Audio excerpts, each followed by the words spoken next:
Welcome back. This is Steve Jackson's Sorcery Blind Playthrough Part 8. So last thing that happened is I failed to save care.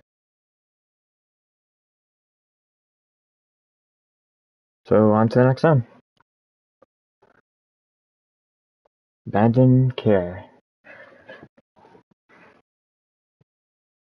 You step back. Your problems are your own, you declare solemnly. And I am no one's servant. The rag seems to shrink a little from your will. Then, he says, I will help you travel past the wall of care, that you may watch its fires burn from safety, and see what your selfishness has wrought.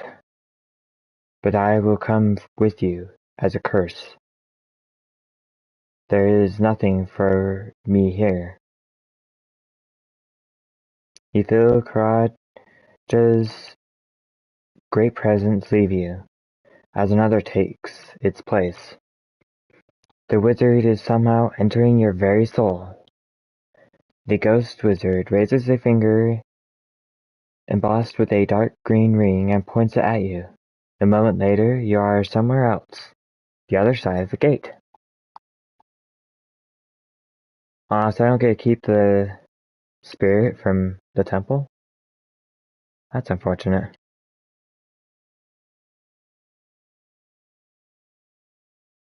The marsh goblins are streaming over the walls in a flood, and from inside the city you hear the raucous celebration of them and their hill goblin cousins.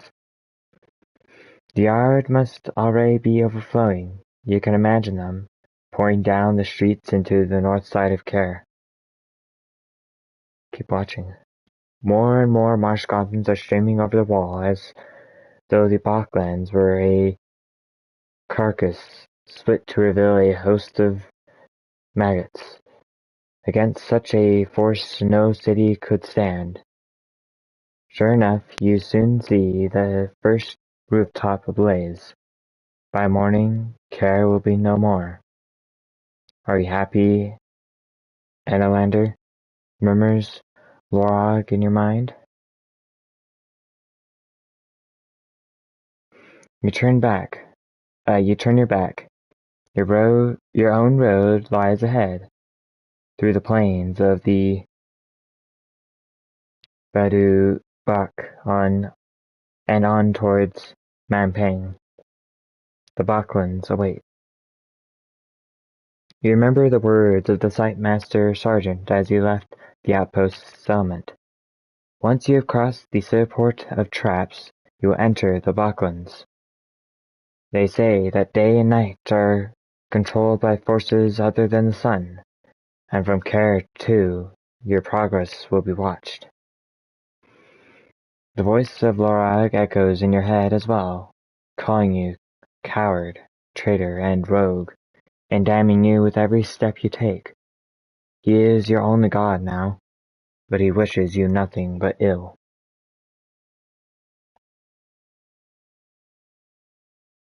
So I probably can't pray to him. Your journey across Care is complete. In the course of your journey, you rescued an elven from the Red Eyes, destroyed the seaport of Care, and your spirit guide was replaced by the soul of Lorag the wizard. You played 23 games of Swindlestones, winning 16 and losing 7. You learned that silver weapons can harm the undead. You collected some magical artifacts, a cloth skull cap, 1 blimberry potion, 3 giant's teeth, a green-haired wig, and a bracelet of bone. Also, you found a pair of foreign skin boots, a bow and arrow, and a tinderbox. You are armed with the legendary sword, and your original sword, and have 1 ration and 2 gold pieces, and a spellbook. I got a trophy for probably completing this chapter. Continue. Your adventures continue in Sorcery 3: The Seven Serpents.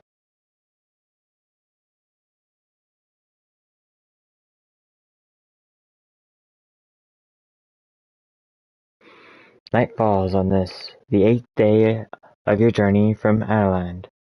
Only the flames from the burning city of Care light the road. You stand on the edge of Babu Bak, a wild and desolate place. Beyond lies Mampang Fortress, the Archmage, and the Crown of Kings. The path has been long. Leaving the hills, you journey into Care, but you did not save it from destruction, and it was overrun by goblins. The wizard Lorog cursed you in revenge, becoming your god. You were captured by slavers, and you braved the deadly portal traps of the city, ancient cruel magic, designed to trap the unwary. The Baklands are different. But the plains of Babu Bak will be different. Once, long ago, this land thrived, prospering in the warm shadow of the fortress of sorcerers, high in the Zenzunu peaks. Then something changed. They say the last refuge to reach Care declared only, they are all gone. The north gate was sealed by the black ones left to die. They are closed still. They are closed still, and offer no return.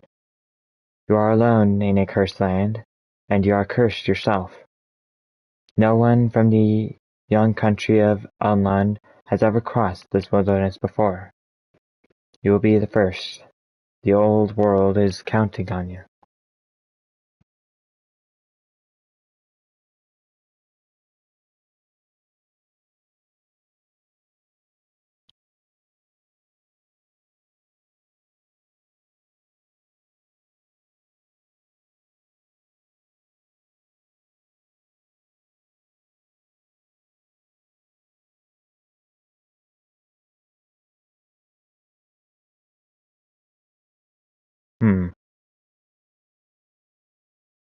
Checking out the locations around here on the map.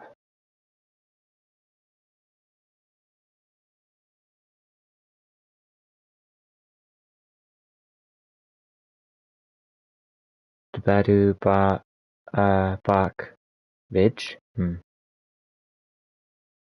Horns of something. Lake Ilkalala. Okay. The stones of the old road disappear under a layer of dust and sand. At your back, flame flicker from the rooftops of the spaceport of Care ahead. There is nothing but an empty waste and the night.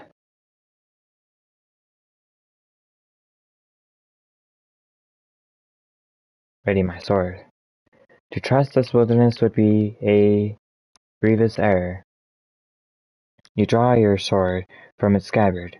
There may be goblins still hiding out here, waiting for the spaceport to fall.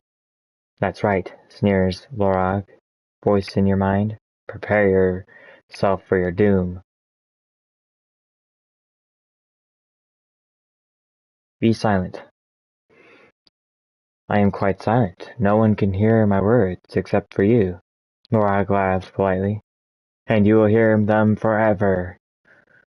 You walk on.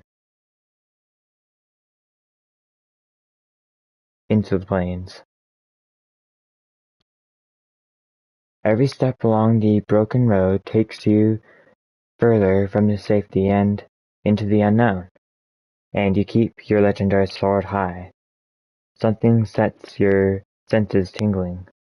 You are not alone out here. Is that the screech of a bird you hear, or a distant scream? Let's look around. There is definitely something moving, but you can see nothing. Then you look up. The stars are disappearing behind a rippling veil of shadow. There is a rush of wings. A moment later, a ferocious nighthawk has plunged from the sky, talons outstretched for your neck.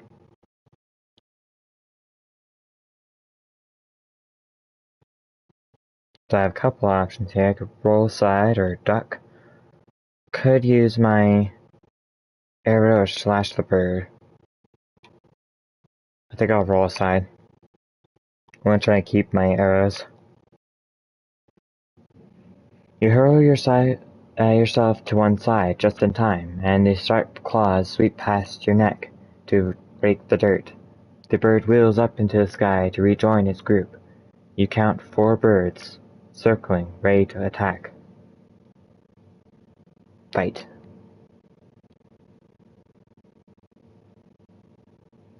You set your stance and ready your blade. A moment later, the nighthawk has swooped once more. It's attack heavy. The nighthawk swoops in low, talons outstretched. You swing wildly, hoping to drop the creature from the sky. You catch the bird with the wings spread wide, and your blade sinks deep. The nighthawk opens its beak to scream and circles through the air overhead. For just a moment you lose track of it against the stars. Okay, it's attack heavy again. Yes, very nice.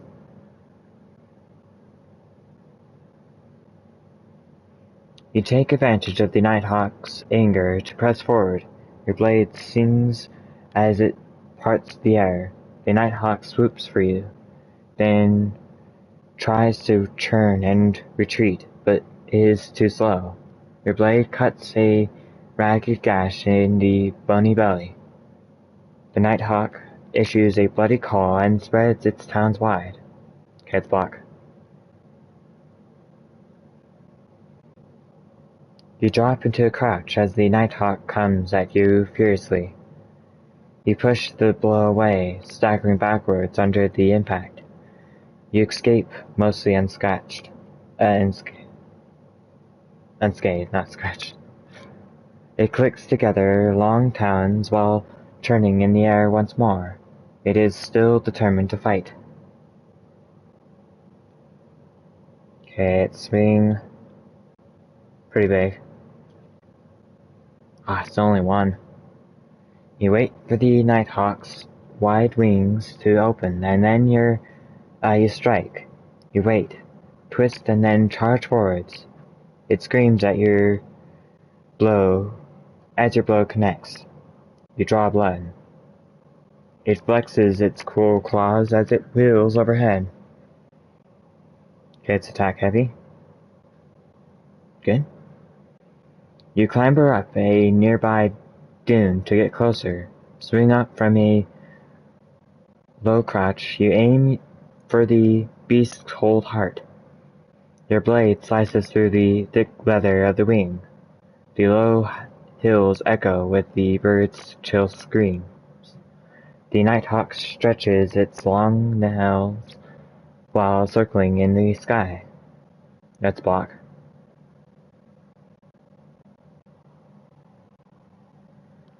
You fall back. The nighthawk tries to slice you with its wings, but you duck.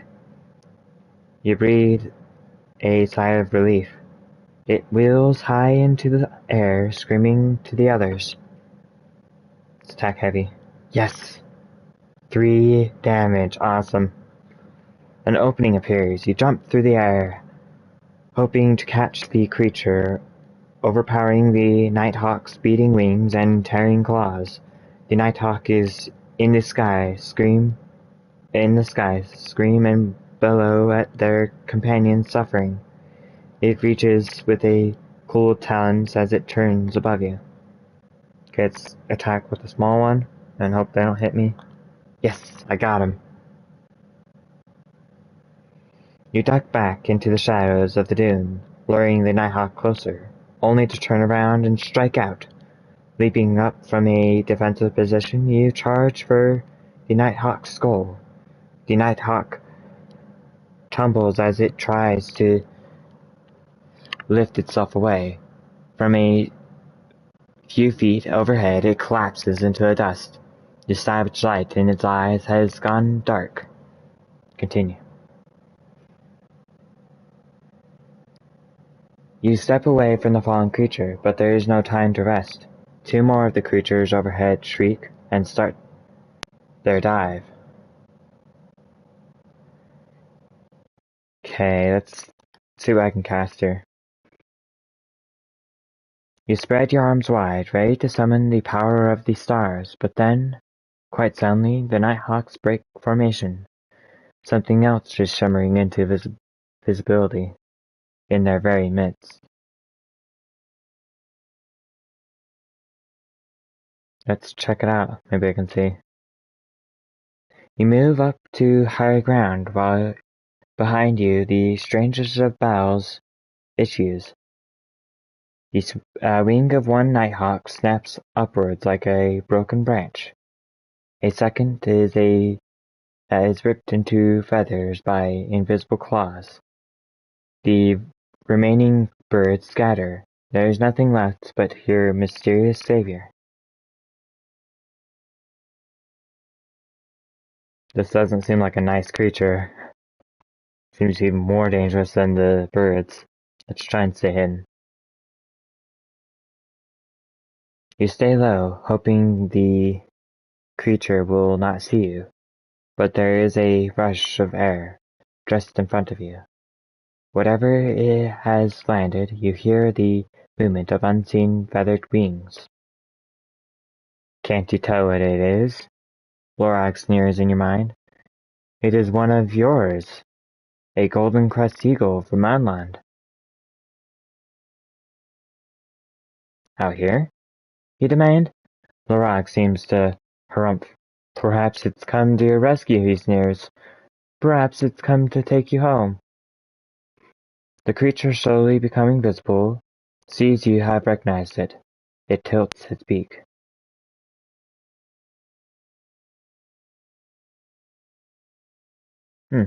Okay, let's bow back. You bow your head to the eagle. It opens its beak in reply, and something falls to the ground. It is a message cylinder. Whatever it contains must be a vital importance, or the king would not have risked revealing your location like this to deliver it. Take the tube. You reach down and pick up the tube. Inside are 10 gold pieces and a rolled parchment, sealed with the royal seal of the king of Anland.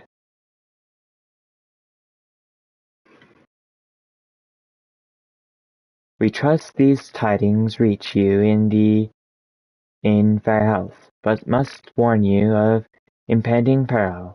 Your mission is discovered.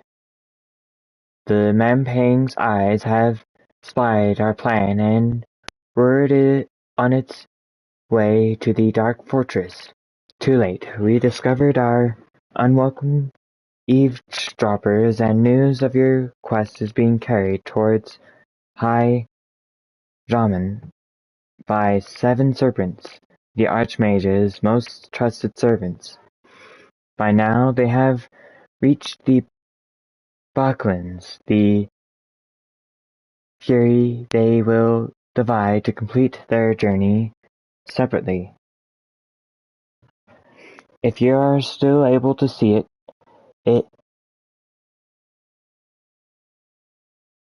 seek. If you are still able, seek them out, for they most stop to rest and eat. Destroy the creatures before they reach their goal. Ache, the Archmage will prepare a deadly welcome for you. Find Shadrach the Hermit for advice. For naught moves through the Baklands without his knowledge. Our hearts are with you.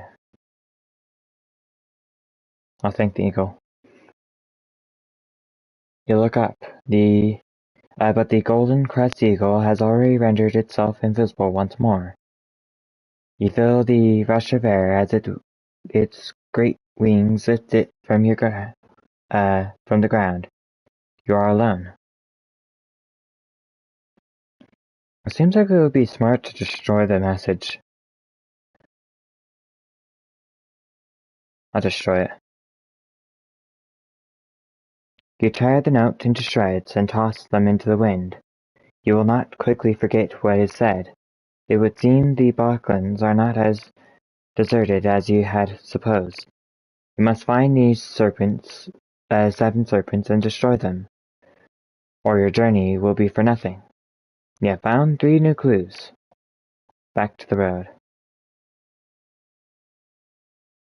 The stars turn in the sky overhead.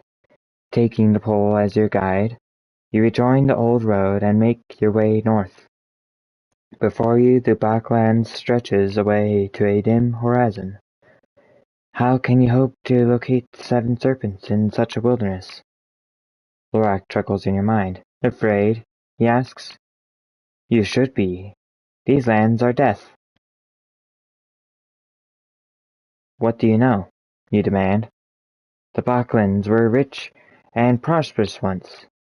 One man destroyed them, much like care. Don't you agree?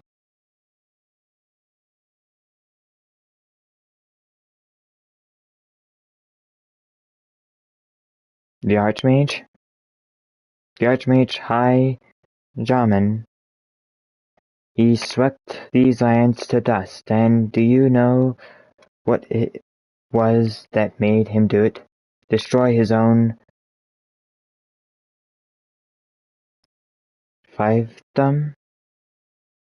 It was his fear of you, Anlander. He foresaw your coming, and destroyed the Blacklands, to better fashion a trap for you. Lorag chuckles savagely, but before you can question him further, his presence inside your mind fades away.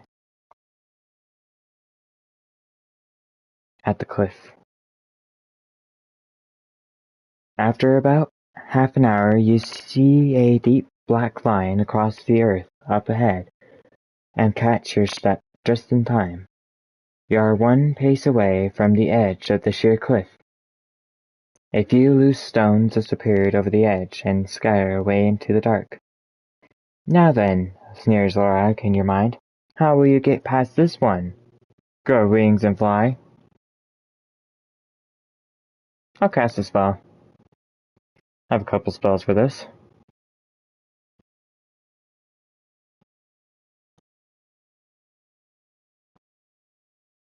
Flipped in air. Cast. You cast a spell, lightening your body weight to a mere fraction of normal. Perhaps then it's time to take the plunge. Jump over the edge. You stride towards the cliff edge, putting all your faith in your magic. Then, without waiting another heartbeat, you go over. Floating. You drift gently down the side of the mountain in the dark. It is actually quite a relaxing experience, after so long on the road. As you fall, something in the cliff face passes by you in the dark, but you do not see what it is, and then it is gone. The base of the cliff. You have reached the bottom of the cliff. Your weight returns and you settle gradually back down to the ground. The sky is already beginning to warm in the east. Behind you the rot rises almost sheer into the sky.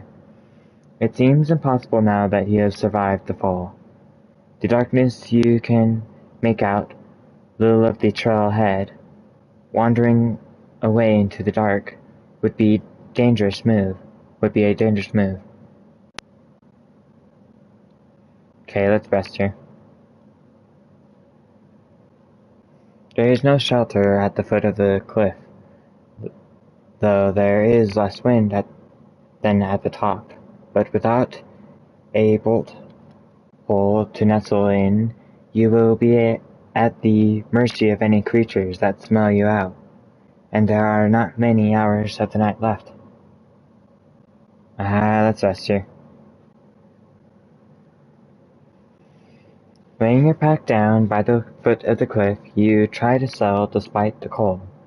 At least you have eaten once already today, so you do not need to eat again to avoid hunger, though more food would make you stronger. You need to eat once a day to avoid hunger, but out here, food will be hard to come by. Okay, let's close my eyes and sleep. You close your eyes and let your tiredness overtake you. The silence is loud in your ears. Slowly, you're understanding the true loneliness of this place. The bustling chatter of care seems a forgotten dream. Sleep. You dream you are a young boy once more, lying on your back, near the waterfalls of Chawberry Wood. Gentle spray dusts your face. You laugh, and a drop lands in your open mouth, but when you wipe your lips, you find that there is a slug there. Spit it out. You spit it out, but more and more slugs appear, until your mouth is thick with them, and you are gagging, and there seems nothing you can do to clear your mouth. Retch. You feel yourself starting to retch violently, and the sensation startles you. You wake to find a slavering bristle beast standing over you. Its spittle is drooling into your open mouth. Draw my sword. Oh, I fought one of these before. It's attack heavy. You roll out on one side and draw your sword as you spring to your feet. The bristle beast bares its teeth and spines on its back spike up. Ah, Lorak sighs. Remind me of my beloved Horatius. You do not trouble him with a reply, but stab for its throat. The beast lashes out with its claws, but cannot defend itself from your force. The beast's scales explode with thick blood. Gets attack heavy again. You batter the bristle beast, cutting it down. With a final swing, you bury your blade deep into the bristle beast. It twists on the metal, then curls up like an overhead beetle and dies. No stamina lost. Flawless fighting. You slumber back, feeling exhausted. Lorak sighs. You have to kill everything you come across, don't you? He complains. Bristlebeasts, once they attach, can be loyal for life. He sounds genuinely dejected. I wonder if I could have had that as a pet. Oh well. The cliff base. Day 1.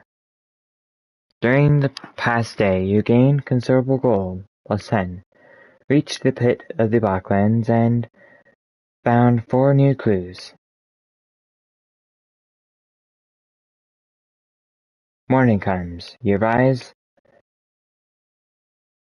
brush the dust off your cloak, and look about you. The great cliff rises up into the sky, unclimbable, and looking ready to topple at any moment.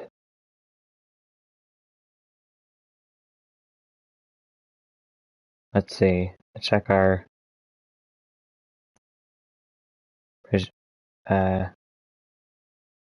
provisions. You take a moment to review your situation. You have a little food in your pack, but the plains out here are desolate and largely unoccupied. You'll have to move as quickly as possible if you are to avoid starvation. Let's go without food for a little while. Looking at your rations makes your stomach grumble, so you quickly put them away. Okay, let's look at my clues. There we go. Shadrach the Hermit will help you. 7 serpents threaten your journey, for they carry a message that will warn Archmage of your coming.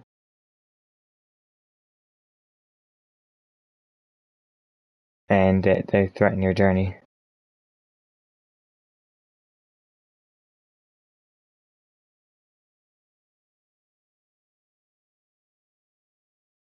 Okay, let's move on. You turn your eyes to the surrounding waste. Time to journey outwards into the cursed plains.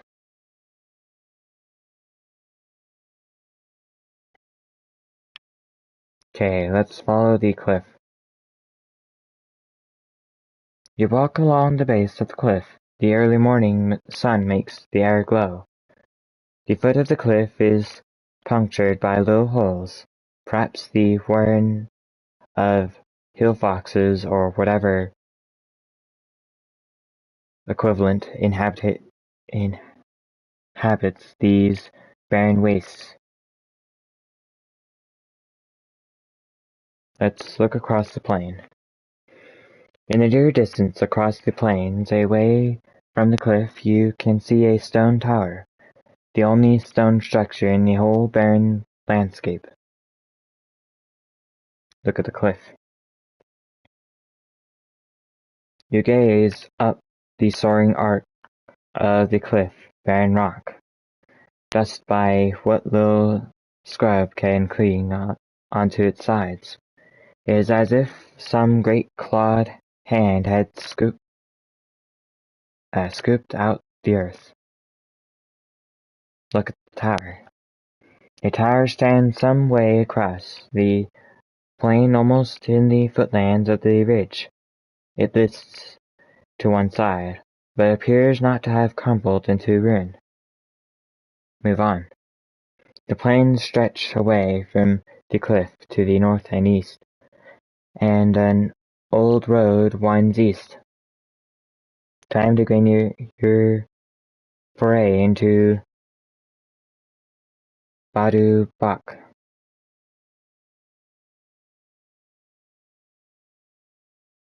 Okay, I think I'll stick to the left side of the cliff. I'm trying to go toward the tower. Well, then that's a broken bridge.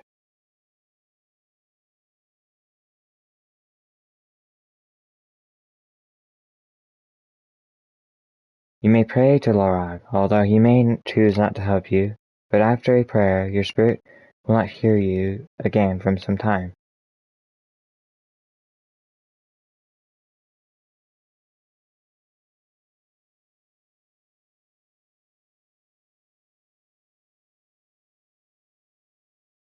Okay.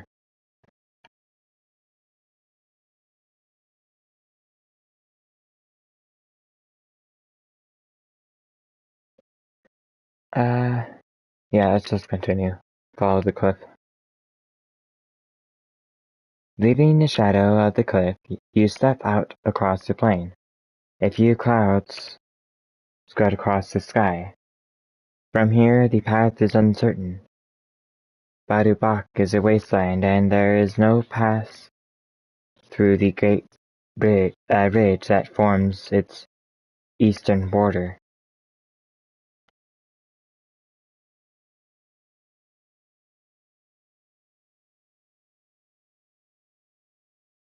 So I can go, the forest of Sonata is uncharted, or the Zenzun peaks and Mampang seems remote.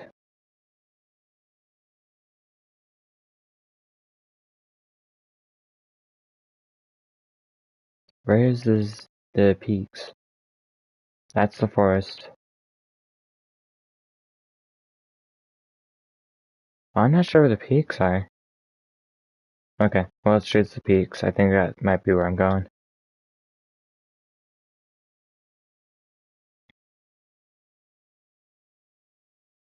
The Zanjun peaks in Mampang seem impossibly far away, and yet a way must be found.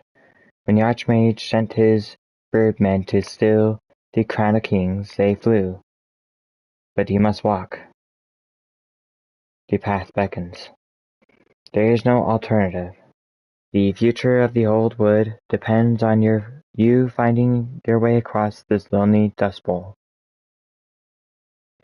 The sunlight turns the dust of the plain to a bare yellow. As you walk, you come across an open area dotted with 20 or 30 small holes. Okay, let's look at the holes. Each of the holes is about a cubit across and puckers up from the ground as if made by a gigantic needle pushed from underneath.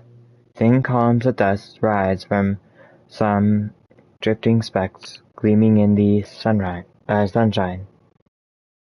A flash of something catches your eye, but by the time you turn your head, whatever it was has gone.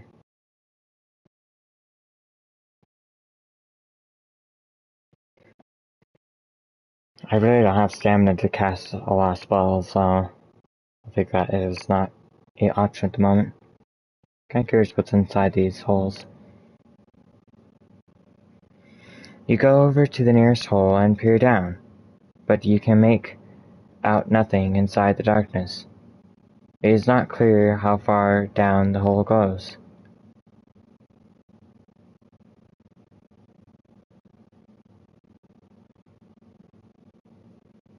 I don't think there's anything for that. Let's move on.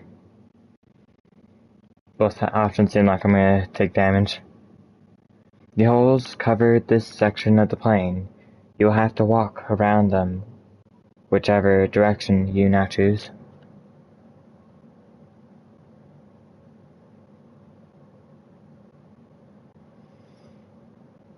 Okay, let's continue north.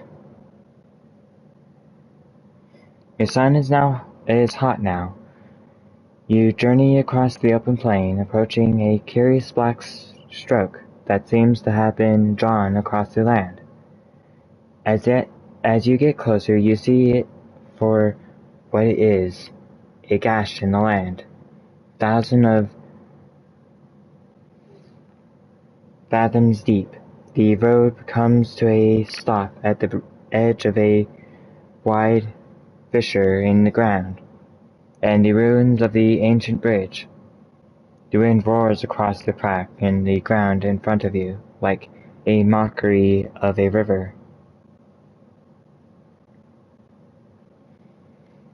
Look down the crevice. You creep to the edge of the crack to look down into it. It seems to drop for miles. The sides plunging like a waterfall of rock. The bottom is lost in the midst of the rock walls seems quite sheer. Let's look at the broken bridge. There was once a bridge here. The road runs up to it, and a few stones push out over the yawning abyss. But it has long ago tumbled into ruin, and now it does nothing but give you an impressive place to look down. Suddenly you see movement at the edge of the fissure. Some kind of long spike reaches up over the edge, bends and hooks into the ground, closely followed by another. Let's wait and watch. You wait and watch as the creature drags itself from the crack into the ground. It is a long, six-legged bug, with hooked jaws and deadly-looking sting, the size of the one you sliced from back of the manticore only 2 days ago. Not 2 days ago, only days ago.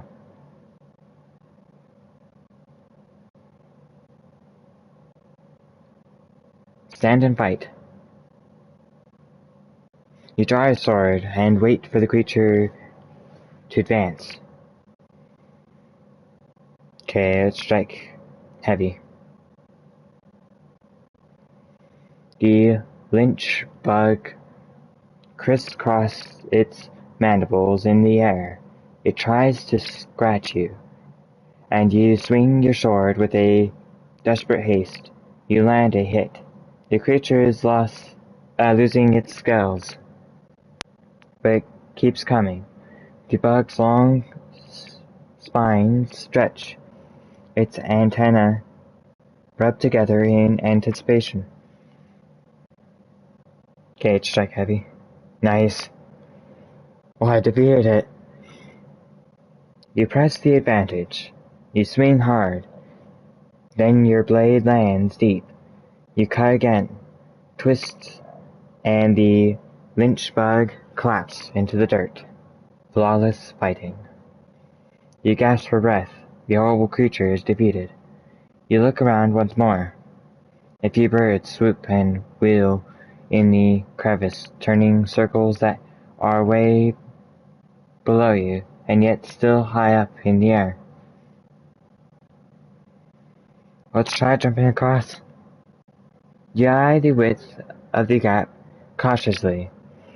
It is a long distance, made harder to judge by the featurelessness of the far side. You will probably be unable to make it, at least not without aid.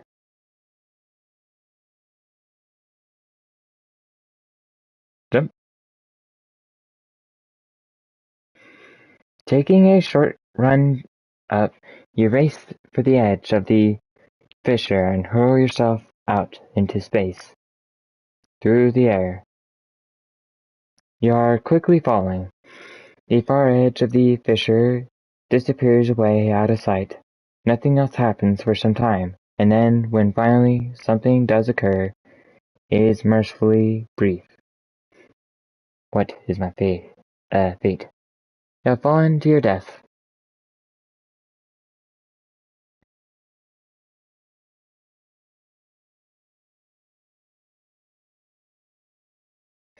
Okay, let's look around.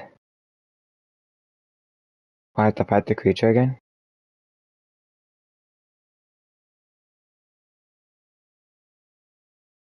Okay, let's do the same thing. Oh, I didn't do the same thing. The lynch bug. Okay. It hovers a short distance from you, gauging you with evil eyes, and you swing your sword with desperate haste. You barely scratch it. The lynch bug prances forward, like something horrendous mockery of a dance from the king's court. Attack heavy.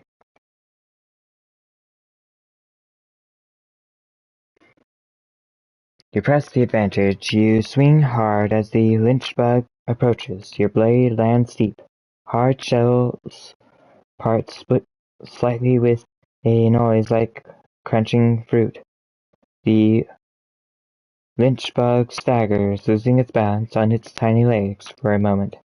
It jumps toward you. Let's block. Oh, I took a hit this time. You drop back, raising your sword to protect your body as much as possible. The lynch bug lunges, striking with its long arms. Its hooked claws seem to grow as they reach for you. Then it stiffens, perhaps making ready to jump and tower over you. Let's attack heavy. Enough of this. You will not be defeated by an insect. You aim a blow for its thorax. Then your blade lands deep. You cut again, twist, and the lynch bug collapses into the dirt. One stamina lost.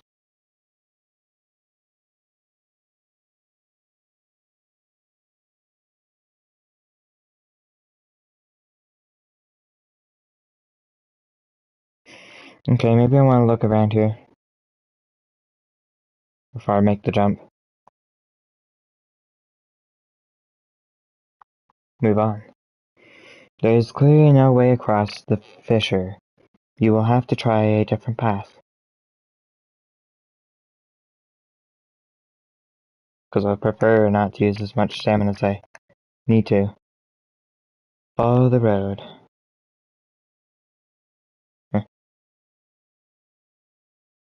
You follow an old road. The sun has reached its highest point now. Out of the shade and the air is baking hot. The line of this grand wide road is all but invisible now. The fissure yawns a short distance to the north. From behind you, a voice says, "Excuse me." Turn around. You turn around to find the road deserted. There is no one in sight in any direction. Hearing voices, are you? Lorag asked dryly. Lorag, what was that? Lorag, you demand, what was that? An echo, the wizard replies. One that has been rolling around this valley for hundreds of years, never quite able to escape.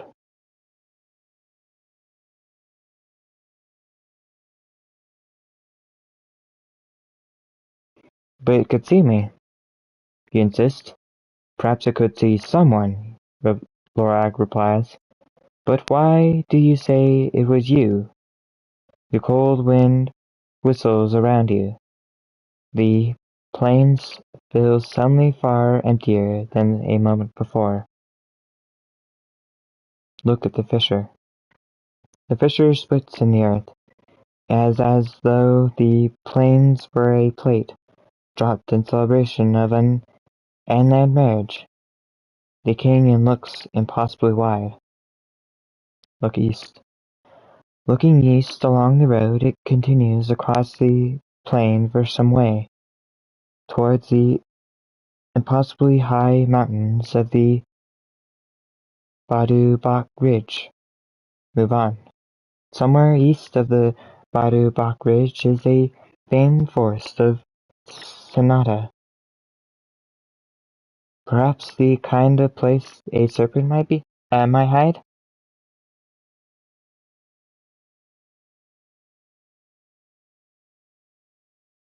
Oh, okay.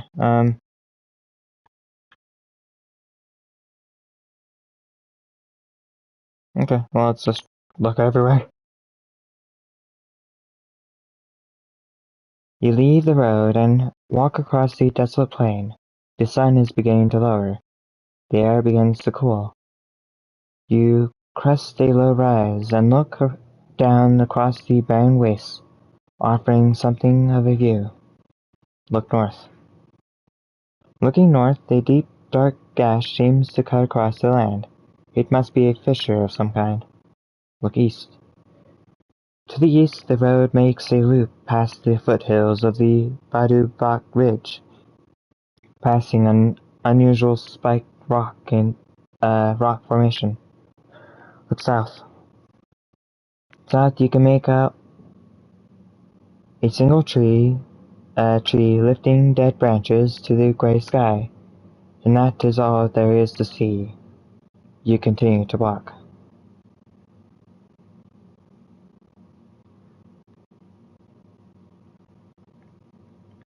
By the tree. You make your slow way across the endless waste. The wind picks up as the evening draws on. It might be night soon again, already. After a while of walking, you see something to break the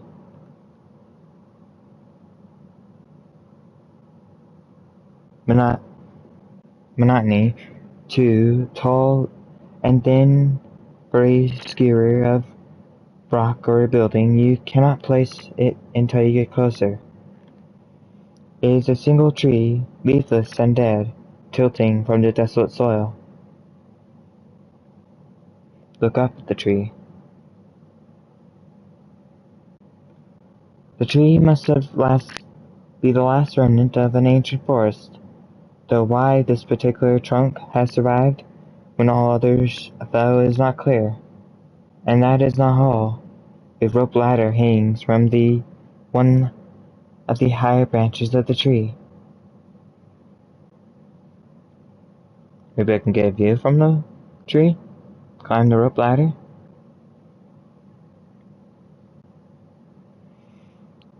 You scramble up the rope ladder to get a view across the lands, but the branches seem to be alive, twisting and bending as you climb.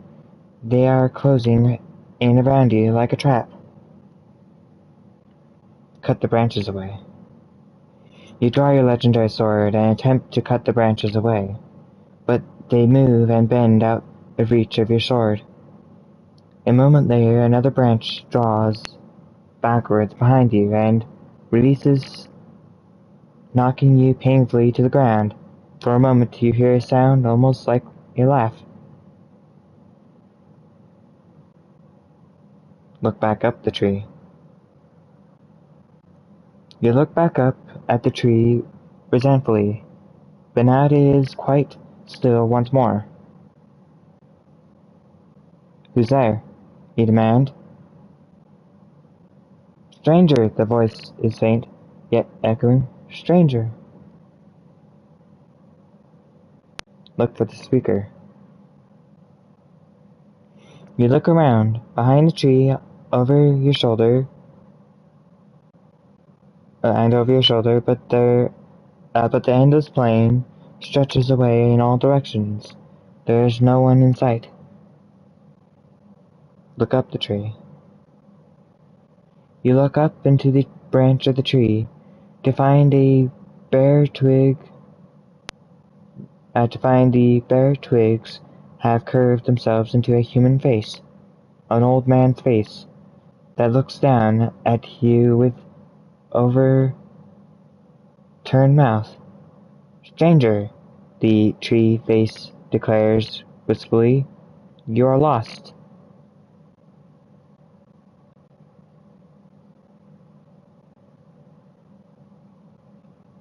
What makes you say I'm lost? All who enter this place are lost, the face replies sadly. This is a land accursed. Every soul within is lost. Will you aid me? You ask. The branches flutter and break in a sudden gust of wind, the face disappearing for a moment. You seek the whereabouts of the Shadrach of Badubak, the face declares.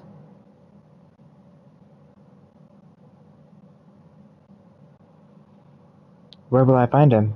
You ask.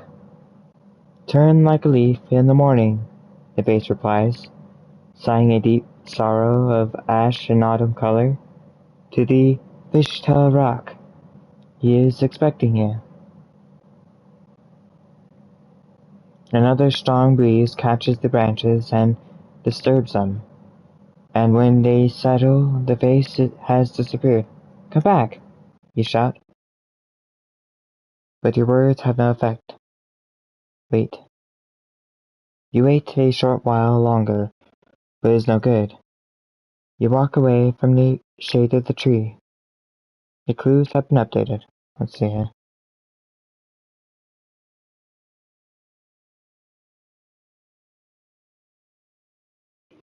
Shadrach the Hermit can help you. He can be found at the Fishtail Rock.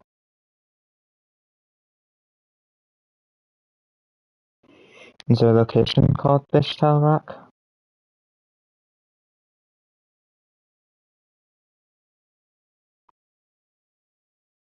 I thought I saw like words up by the mountain there for a second, but they disappeared.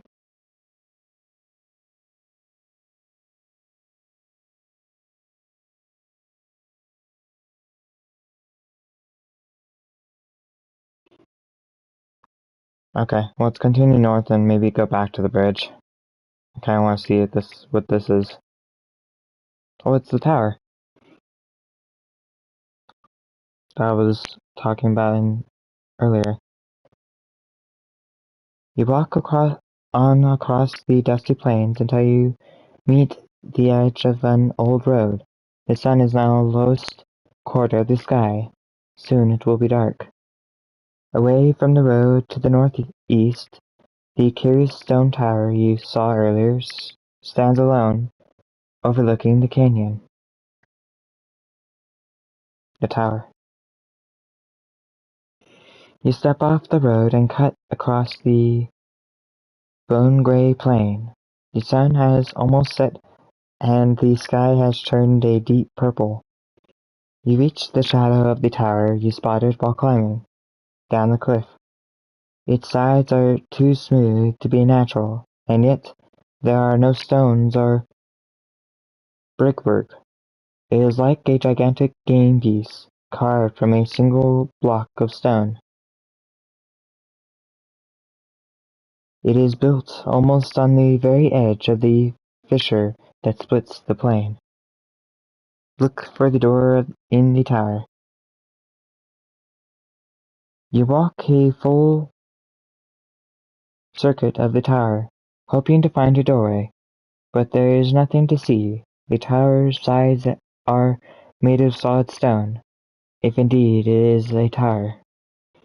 From the very top something metal glints in the sunshine. Look at the glint. Prying your neck and squinting against the sun, you try to make out what the gleam is. Some kind of brass fitting seems to jut out over the side. Strange to see worked metal and stone out here. Wasn't this place supposed to be barren? Cast a spell. Now I'm curious. Oops. Let's try and cast a spell that doesn't.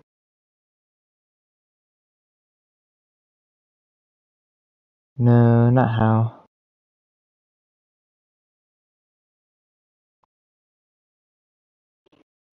See the future? Nope, don't have one of those.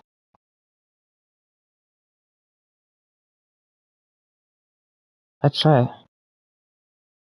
Stop.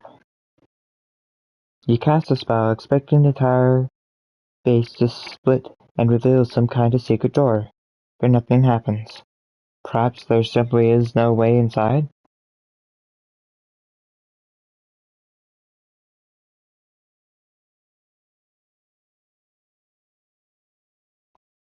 Let's try how. Looking into the stars, you craft the magic, but the calm voice you were expecting does not appear. Instead, the scholar Lorak, mean and miserable tones fills your mind. By the founders of Ben Tonai, isn't it obvious there isn't a door? The message delivered. The voice fades away.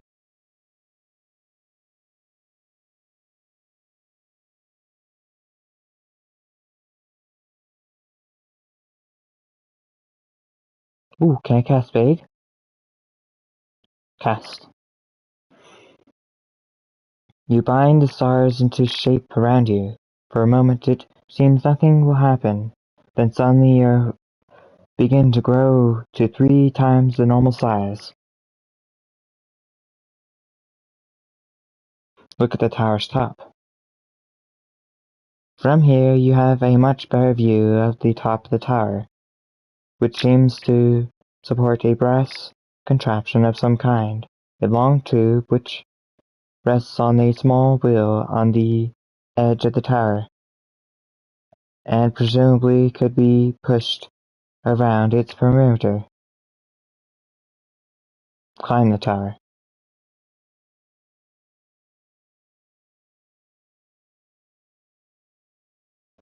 You stretch your arms around the tower and attempt to climb up, but you cannot find a decent grip onto the tower, on the stone, and cracks or indentations it may once have had are now far too small for your fingers to fit into.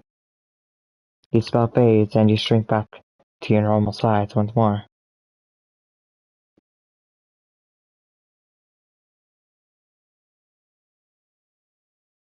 Oh, I'm wasting so much stamina, but I want to know what's this tower. Cast.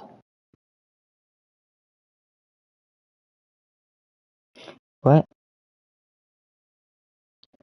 You cast the spell again, growing in size once more, until you can clearly see the brass contraption on top of the tower.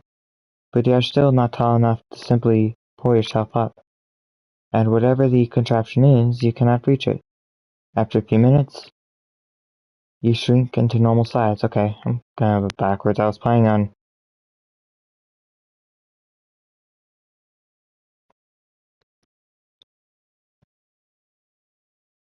shaking the tower,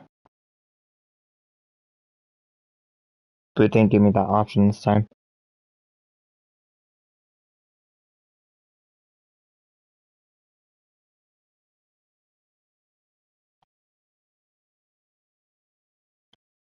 No.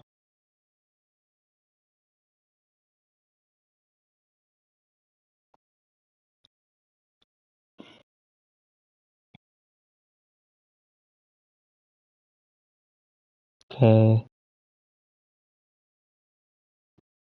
let's shake the tower. You grab the tower between powerful arms and shake it, hoping perhaps to bring it to the ground. However, nothing happens. The spell fades and you shrink back down to your normal size once more. Huh.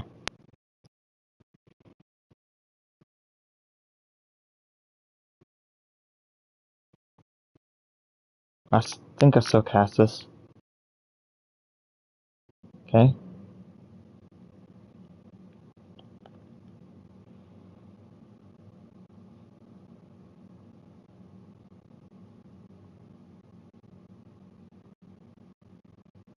Well, I've got more spells now. I don't have a green ring. What's E? Zen? Hover in the air. Can I cast this one? You try to bind the enchantment, but you are missing an item that it needs, and so the spell dissipates around you. Some kind of sorcerer you are, Lorak snipes in your mind. No wonder you left care to burn. I got a trophy at least.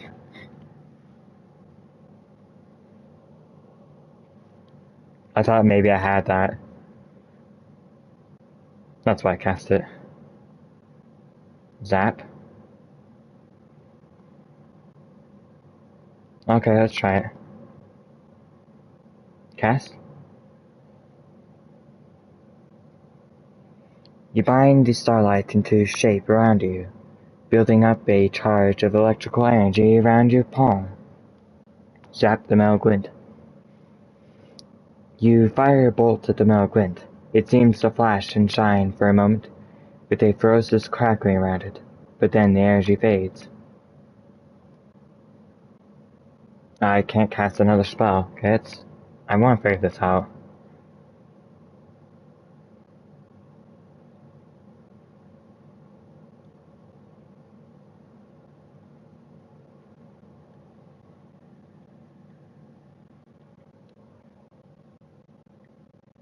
I'm probably can't even do it because I'm missing whatever spell or item.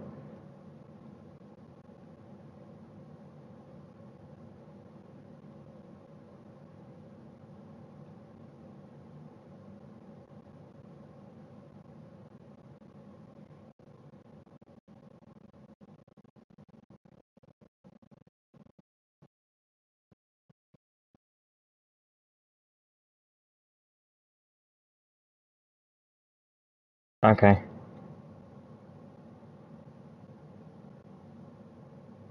Let's try a couple more combinations, see. I don't think I can actually do this.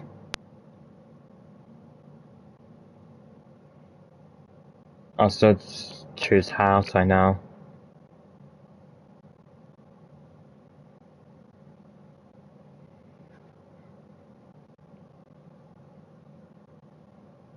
Oh, I didn't try zapping the tower.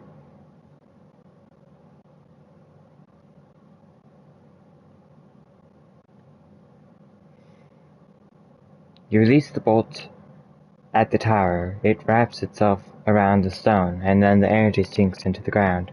Nothing else happens. Oh, maybe it absorbs the magic.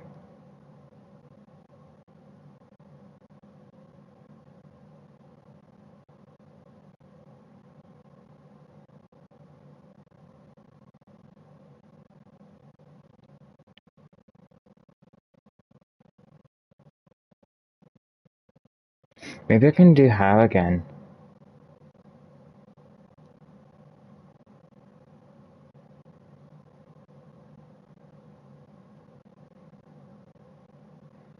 Okay. I still want to use some of the stamina because I'm supposed to have used the stamina. I just wanted to figure it out and not have. I figured out that I cannot do anything. So I use how.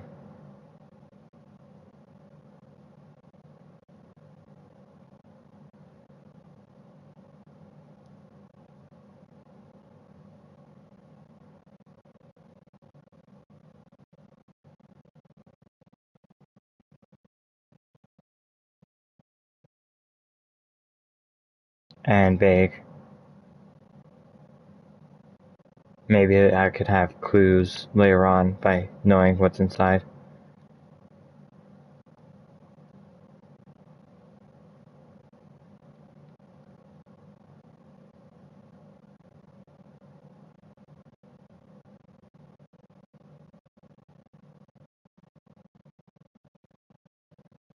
Okay, move on.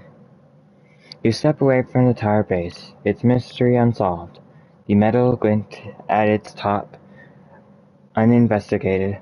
South of here, the old road runs from west to east across the plain.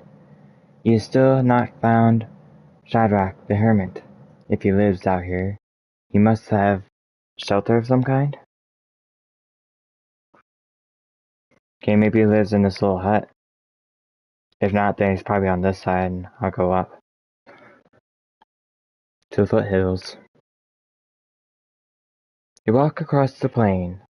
Rocky outcrops break the ground here and there, and as the trail rises, you are soon walking on bare stone. Night falls, and you are worn out. You should find somewhere safe to sleep. If you keep going through the night, you'll be weaker for it, especially after so long walking with an empty belly. In the darkness, the going is difficult, and there are plenty of opportunities to twist your ankle. From somewhere close at hand, a strange whistling noise catches your attention. Look for the sound. The sound is coming from this other side of a large rock. It seems steady enough. The sound of a ever-running wind. Peer around the rock? You peer around the rock, and a strange sight greets your eyes. Whether a localized curse or a freak weather effect, you cannot tell, but hovering a short way above the ground is a swirling twist of air, trapped in a cove formed by the rock. A small fly buzzes over the head of the whirlwind. A moment later, it is sucked in and disappears from sight.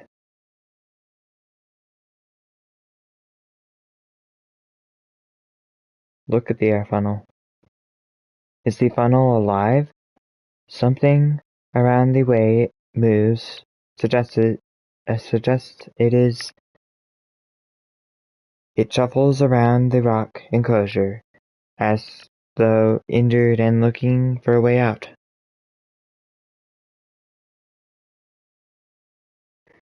Maybe we could talk to it? Foul thing, you begin. What manner of pestilence are you? The whirlwind kicks a short distance up into the air, as if leaping, then settling back down again. a reaction to your voice or merely a chance movement? Suddenly, from somewhere above you, you hear a voice. Outlander, I bring a message. Look up. You look up, and to your right, from the rock face, until you spy a small boy leaping from the stone to stone like a goat. I bring a message from Sadrach the Hermit.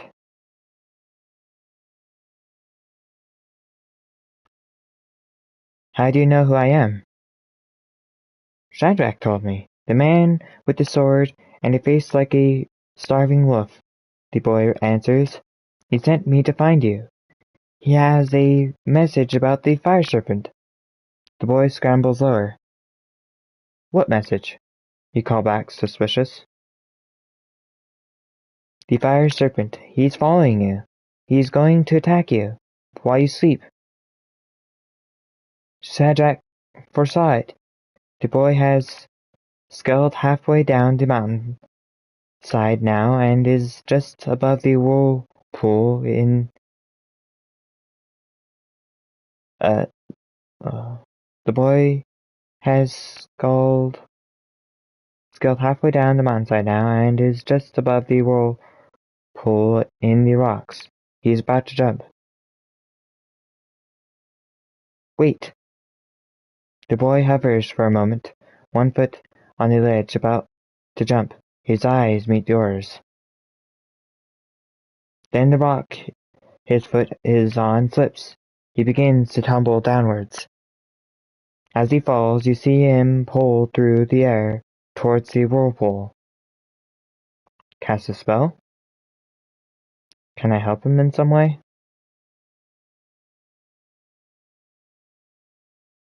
Cast Big. Fix.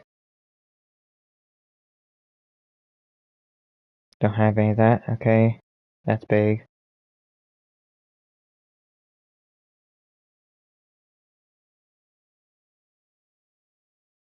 Cause slowness.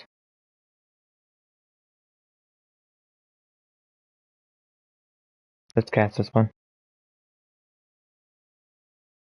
You bind this starlight into shape around you, slowing the boy down as he falls, giving you enough time to reach over and pull him out of the path of the whirlwind force. Thank you, he breathes. What is this thing? I don't know, you answer honestly, but it does not look safe. The boy chuckles, clearly untroubled by how close he came to being sucked into the whirl. Shadrach told me everything, he says. He checks things off on his fingers as he speaks. The fire serpent doesn't like sand. The water serpent doesn't like oil. The moon serpent, the boy racks his brains.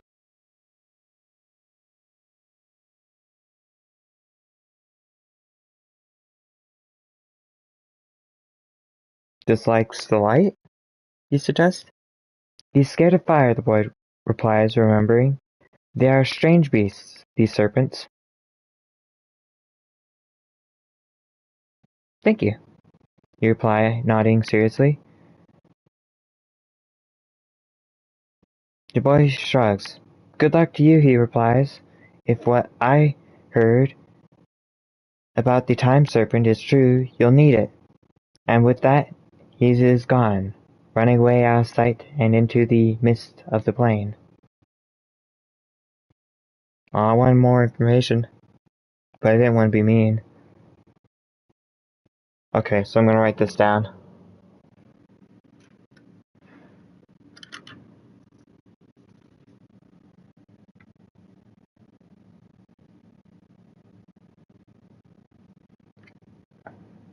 Okay, so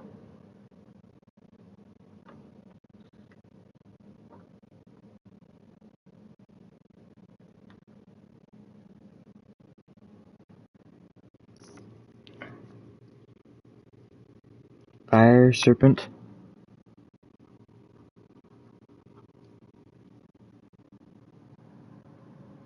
doesn't Like the sound, okay.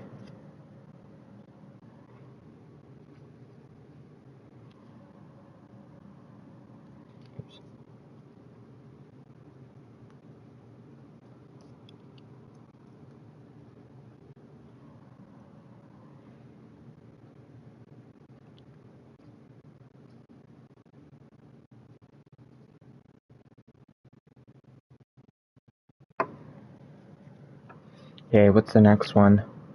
Water serpent doesn't like oil.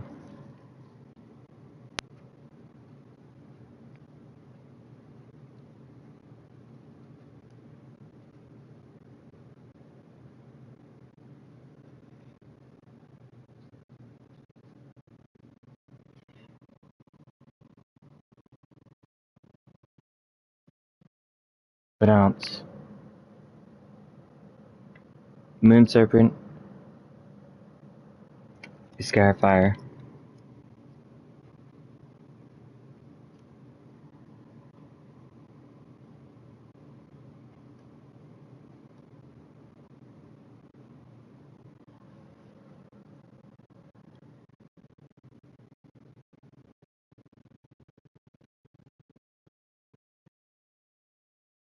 That's 3 of the 7.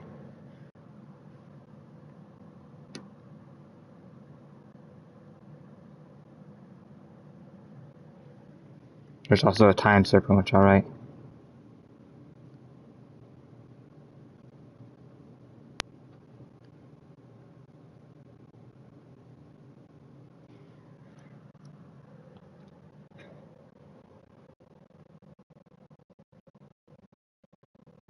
Oh, there was one that wanted to attack me while I was sleeping, right?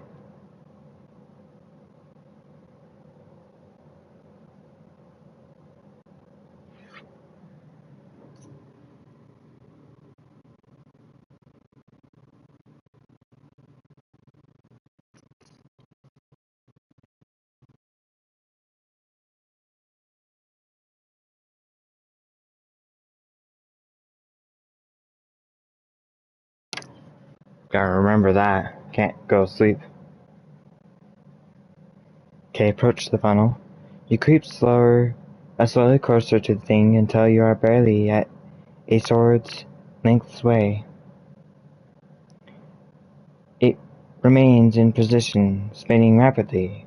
From here you can make out a little more about it, except that deep inside, something flashes. I want to see what's inside. Reach inside. You reach out a hand above the top of the whirlwind. The forces exerts downward is quite strange. Then suddenly, without warning, it gets stronger.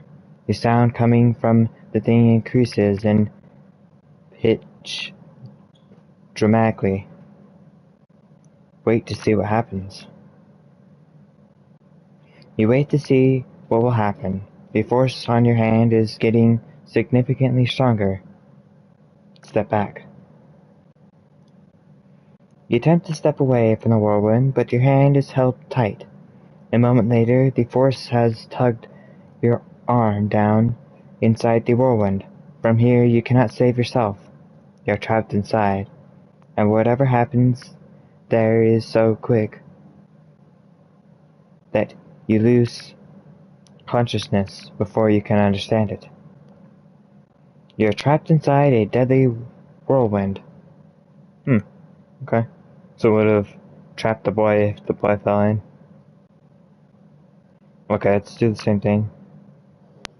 I didn't expect it to rewind any all the way back.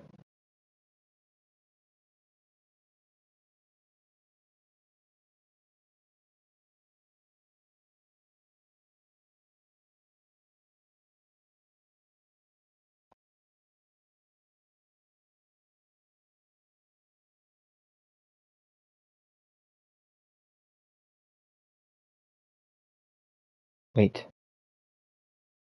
Cast a spell?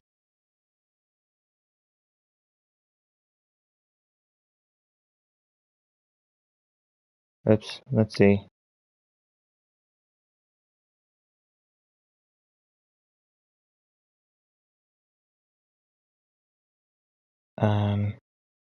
Yeah, Cast a spell.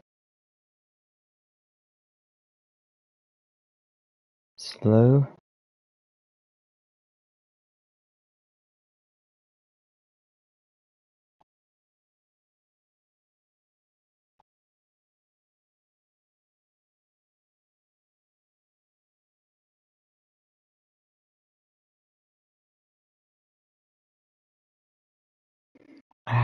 Where's the spell?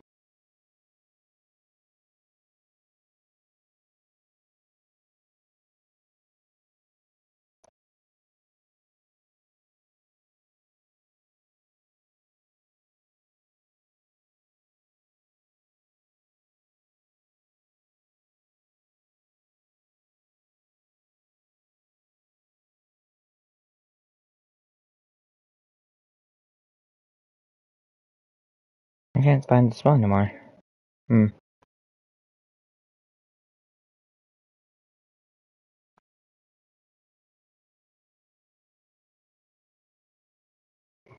Okay, let's cast Spade.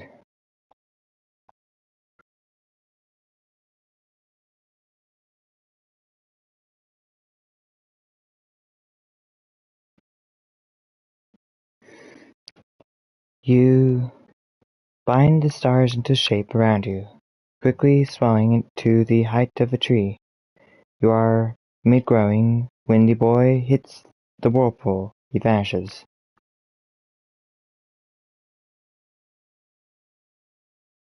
Call for the boy. You lean toward the whirlpool. Are you alive? Can you hear me? But the strange vortex eats your words and replies with nothing.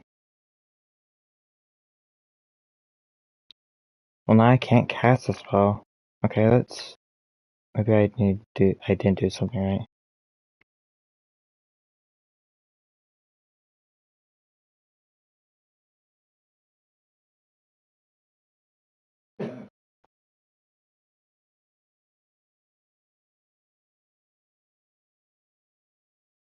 Look up, then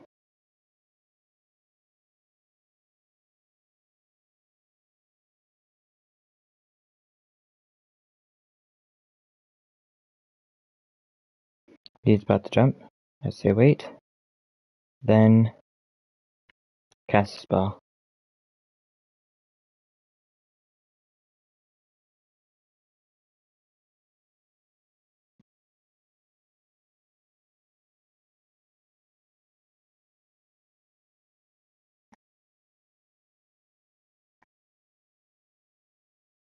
Why can't I find the spell?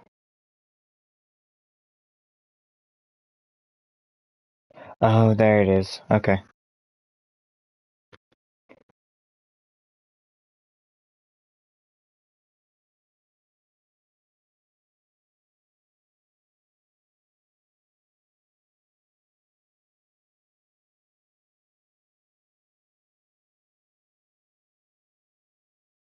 Yeah, it's just say the same things.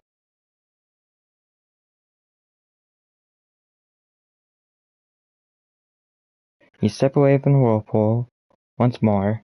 It still does not react. Move on. You move away from the whirling air. Whatever it is probably best left unexplored. The path leads in two directions from here.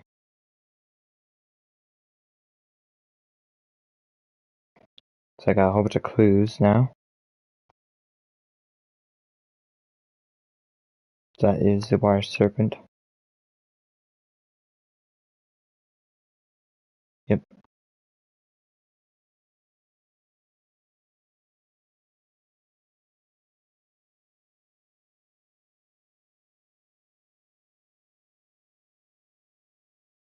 Okay.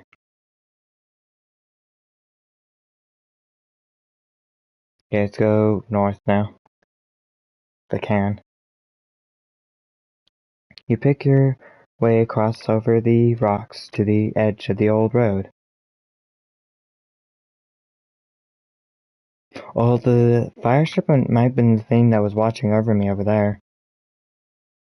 Maybe.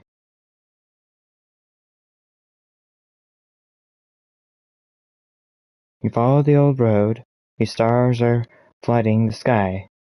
Wind groans along the canyon to the north.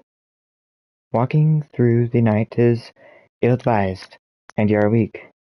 It would be well to find somewhere to shelter and sleep.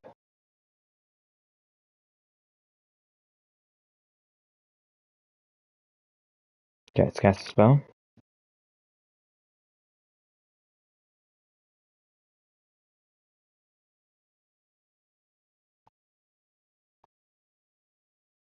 Can't do that one. Let's see, what's this?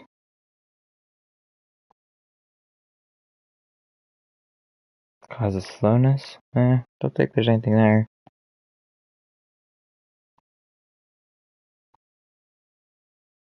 Okay, let's cast Fall again. You cast the spell, lighting your body weight to a mere fraction of normal. Jump across. You can't see the far edge of the fissure in the dark. Would such a jump be possible? Jump. Taking a short run-up, you race for the edge of the fissure and hurl yourself out into space, through the air. Your feather light weight means you hardly fall, but it also means the speed of your run-up is quickly lost. You fall gently and calmly for a long, long way into the featureless chasm. Then, with no warning, the spell ends, and you speed up. Nothing else happens for some time, and then, when finally something does occur, it is mercifully brief. Still fell.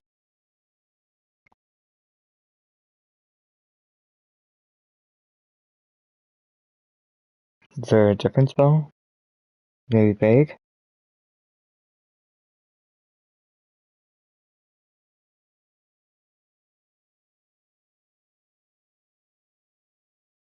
Don't have Huff.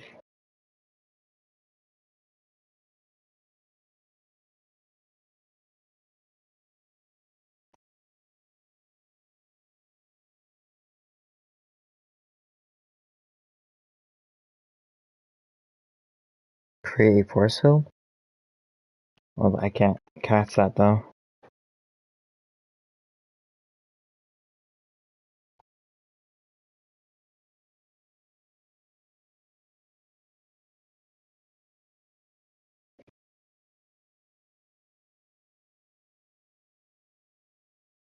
Okay.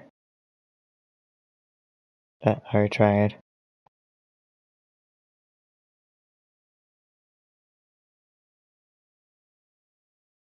Okay. Maybe I could do multiple spells. Fall and slowness.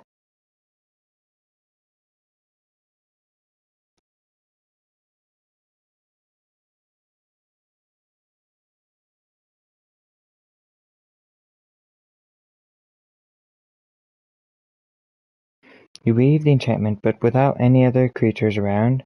The only target is yourself. You feel no difference once the spell has taken hold, but the wind suddenly seems to have sped up. Jump across. You can't see the far edge of the fissure in the dark. Would such a jump be possible? Jump. Taking short, slow motion run jump, you stride for the edge of the fissure and hurl yourself out into space. The chasm whisks away below you at the comical speed, and the wind that batters at you is enough to slow you down. A moment later, you collide into the ground on the far side, in a pile of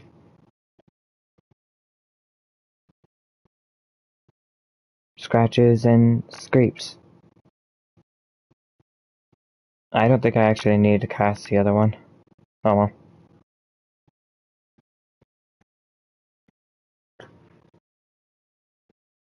Rate returns, and you settle gradually back down to the ground. The world begins to slow down once more as you begin to speed up. You feel somewhat lightheaded, but otherwise well enough. The bleak plain stretches away once more. Behind you, wind whistles through the fissure. Okay, let's stop and eat. You pause by the cliff edge. You eat the last of your cheese and bread and feel much better for it. And let's rest.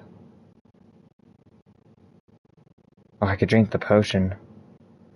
The edge of the fissure hardly seems a safe place to sleep, should you roll over, but to walk on through the darkness would be worse. Settling down your pack on the dusty plain, you try to stretch out, despite the wind. Thankfully, you are not hungry. Let's drink it. You unstopper your vial of bloomberry potion and knock it quickly back. You feel a little better, and all traces of hunger are soon gone. Then you lie back and try to forget your troubles. Your last thoughts are the curses of Lorag in your mind. Your dreams quickly become nightmares. There is a rope around your neck, growing tighter. The king of Analand stands before you, cursing you for your failure. You were sent for the crown, he spits, but instead you wander the wilderness like a fool. You open your mouth to explain, but cannot speak. You can't even find the words to breathe. Vow to do better? You make a whisper, vow through your crushed windpipe to do better, to serve better. But with the words comes the crushing sense that he cannot hope to succeed. You note, and so does the king, and the rope around your neck both tightens and grows thicker until it is like an arm crooked at your throat. Your eyes flick open. A Despar snake is wrapped around your throat, breathing its miserable breath into your eyes. Draw my sword. You draw a sword. The snake leaps back from you, baring its fangs. Okay, it's hit heavy. Ah, dang, it blocked. The Despar snake snaps and hisses at the air between you, and you feel quite dispirited. You slash out, thinking maybe at least you might sever its head. As it slivers away, you cannot hope to possibly reach it. Okay, heavy attack again. Yes! The despair snake is retreating, of course, but you manage to more or less keep pace. Swinging forwards, you cut at the beast's neck. All this fighting seems so unnecessary, cutting into its soft flesh of the useless snake's exposed neck. The despair snake lashes out wildly, and you are filled with a sense of melancholy longing. Okay, let's use the rest of it. The despair snake is now afraid, swinging up from a low crouch. You can't really hope to sever its head. With a final heartfelt sigh, the despair snake falls to the ground and promptly expires as though simply giving in. You suddenly feel much, much better. Flawless fighting. You gasp with relief. As you clean your blade on the skin of the split snake, something falls out of its belly. It is a key.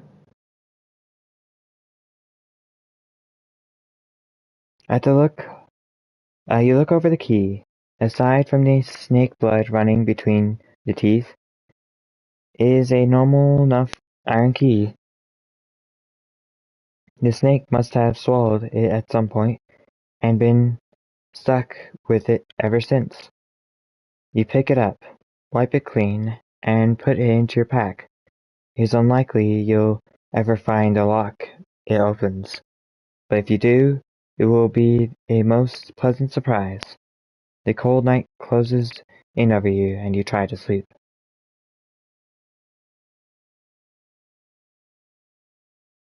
North of the Fissure, Day 2.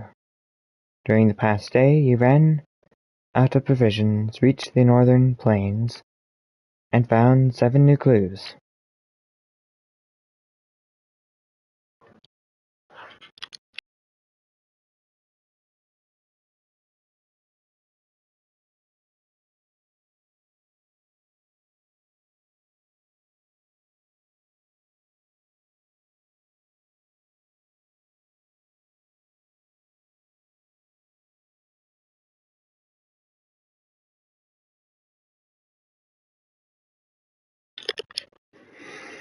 Okay, I made some progress. I like the clues I got. Like the weaknesses of some of these. Although I'm kind of wondering if I really have much choice here. That is my true question. Anyways, thank you for watching. Please leave a like and subscribe and leave a comment down below about what you think of the choices I've made. It's kind of annoying having Laura constantly following me, but nothing I can do. Anyways, thank you for watching, and I will see you later.